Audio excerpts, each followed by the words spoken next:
Well,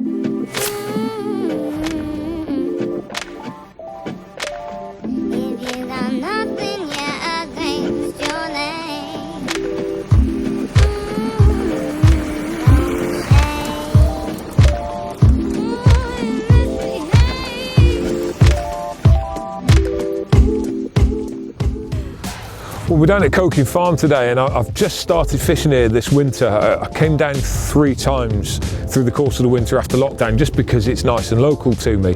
And I've got to say, I don't know why I hadn't been here before. It's really, really impressive. There's 8 different lakes on site, and it offers fishing from nice, easy runs waters for, upper single, low double fish, all the way up to, proper big fish hunting. There's carp in this complex up to £47. So, there's a few 40s, there's a good few 30s, there's a reasonably good out of 20s as well everywhere.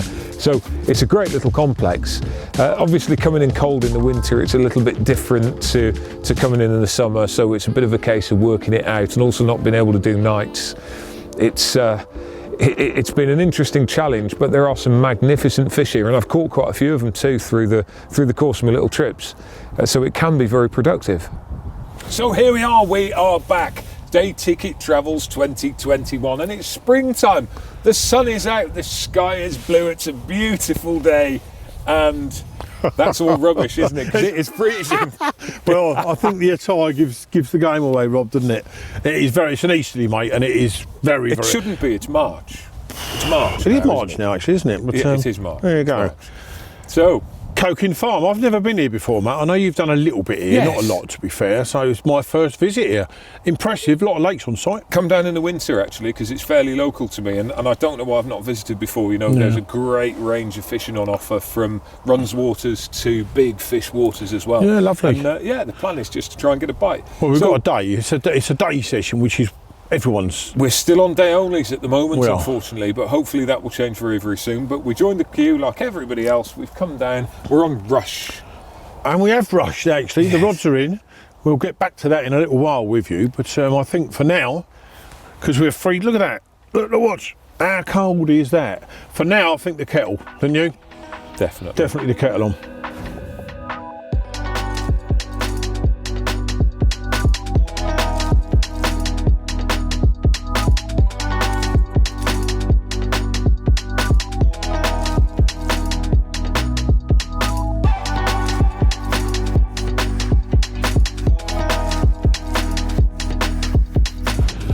Well, as I said earlier, we're at Coking Farm, and we've ended up on Rush Lake, which in all fairness was recommended to us by the guys in the shop.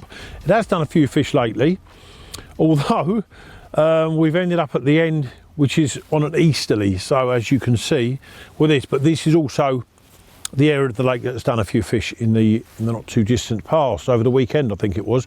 But the rods, what I've done with the left rod, I've walked it down the bank about 20 yards, lowered it in off the rushes. I bounced the lead along the edge and found a bit that felt a little bit more firm. I've done a 4-inch braided hook link on that with a pink hit and run trimmed down so it just wafts down to the lake bed. Bag of oily pellet and 2 little handfuls of pellet literally right on top of it, just dropped down the line really. I walked it back about 10 yards, that's on the buzzer. The other 2, I've gone for my favourite little pink hit and runs, 12 millers. On Ronnie's little bag of pellet. Now, we were told if you fish real close to the island, you're talking about this sort of depth, and then she drops down nicely. Well, both of them I've done between probably 8 or 10 foot off the island. I'm guessing it drops to sort of 6, maybe 7 feet, quite soft. They're about 2 rod lengths apart. There's a willow on the island. I've gone just left of that and almost where the island turns away from me. So that's where we are at the moment. Real oily pellet in the bags, because they are pellet fish. It's murky water. What I've found with venues like this is the smellier you can make that little bag of attraction, the better it is. We've got all day, as we discussed earlier, and it is only a day, so and it's freezing cold. I'm making excuses already, but we've been here about an hour now. I've had a couple of liners. We've had that cup of tea we spoke about. All it is now, lap of the gods.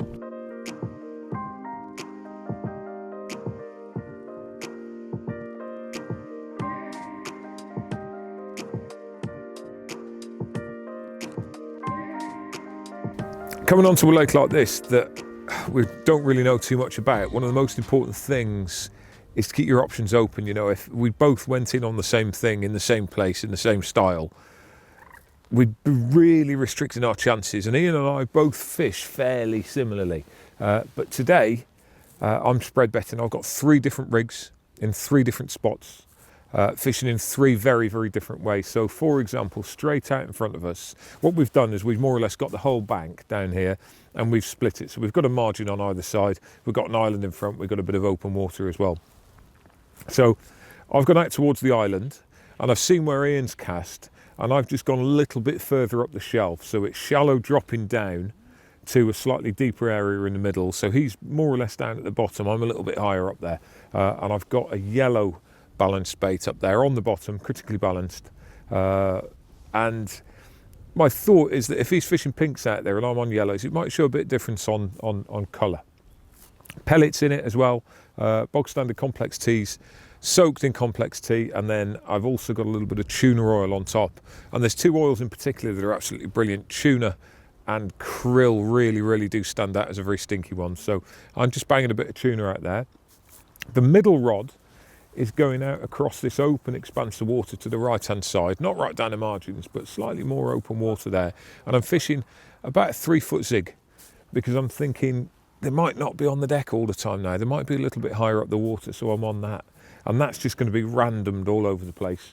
And then my right hander is right down in the margins. If you have a look down here, there's some Norfolk reed that runs out into the water, and fish, particularly carp, love Norfolk reed. They get into these reeds, and then there's a snag tree in the water as well. It's one of the only snags on the whole of the lake. So I'd be amazed if there wasn't a fish or 2 around there. And I'm just fishing a small mesh bag in front of that with my favourite and Ian's favourite pink hit and runs. And that's the plan. It's going to be fairly regular recasting because that's the sort of fishing that we do at this time of year. So if I haven't had a bite within 20 minutes, half an hour, then it'll be shuffled around. But one of the key things as well with location, we're watching the water all the time for signs of fish, but I'm also trying to find them with liners. So the lines and the bobbins are fairly slack because we want indication there. That will tell us whether or not there's any fish. And just as I'm saying that, Ian's just had a liner on one of those up there as well. So that's a really good sign. Midday update. So far, nothing. We've seen a few, to be fair, down this end. We experienced lots and lots of liners. Within the first hour and a half, there was loads of liners. The area behind me where I've got a margin rod, where you just lower it and I donked it around. As I said earlier, I found a slightly firmer bit, just literally a 10-foot rods, just a rod length off.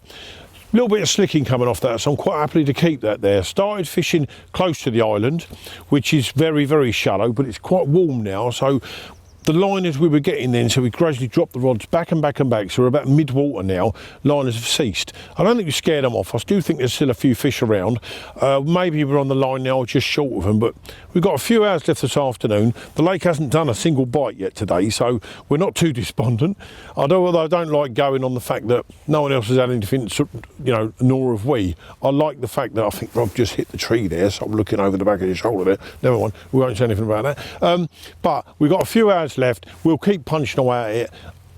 You work harder on a day session anyway. Let's say late afternoon is when the fish have been coming out. Right, just seen a fish roll a little bit further off the bank than where I've been putting that margin rod all day. So, bit of a rush going on. I've put 2 extra bags there, small bags, pinged them out. This one is now going in position. So, as I said, bit of a rush. Get him in there before he moves off. Right. As I said earlier, I've been baiting up about maybe 8 or 10 foot off the bank up here off the reeds. I've just seen a look like a really good fish roll, 15, 20 foot off, so nice big fat bag as you can see there. And we're going to flick that out now where we saw him roll, and that will do us. Oh yeah, that's deep, bottom of a ship. That's deeper than what I have been fishing, so fingers crossed. After dropping the rod slightly further down the shelf where Ian saw the fish show, it didn't take long before it was away.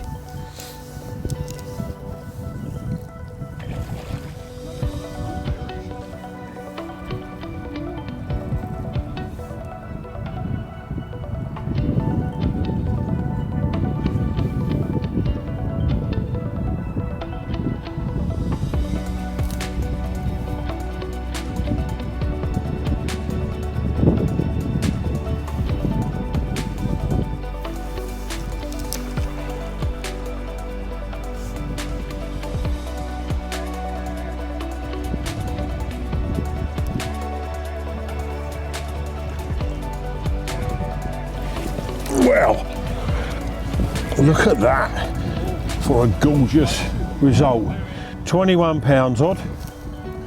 Now doesn't that pay to keep your eyes open? Saw a fish roll in that corner where I've been feeding, probably another 10 or 15 foot off the bank. Literally pulled it in, put a bigger bag of pellet on with a little white hit and run, 10 minutes. What an old saying, 10 minutes in the right spot. But if I hadn't clocked that fish rolling, I'd have been quite happy to leave him there. And who knows, it may not have happened. But there you go, winter day session, carp fishing. And I know it's March, early March, but trust me, it feels like winter. Result, a couple of hours left. We might even get another one.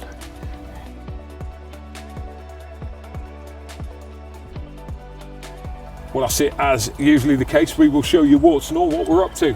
And for me, it's been a wart, but for you, it's been an all, hasn't it? I've had one, mate. You know, in all fairness, it's been very cold, and we've worked for that one bite. And it was only seeing it, you know, in the corner, Rob. Without that, if we'd have been looking the other way, literally 5 minutes, wasn't it? And you know, we're going to say the same thing over and over and over again when we do these things. You go out, if you see a fish, just opportunistic captures like that, you've got to act on it, haven't you? £20 fish, so you know, can't complain. A winter day session, one bite, a nice low 20, pretty fish. Happy days. Your eyes are your you know, your best friend, really, on situations like this. Sort of say, if we were looking the other way, didn't see it, we'd now be saying, never mind. Easy to sit on that, isn't it? Yeah. Easy to sit on that. Yeah, and miss most out people on these do. things, But so I've really enjoyed it, other than the easterly wind.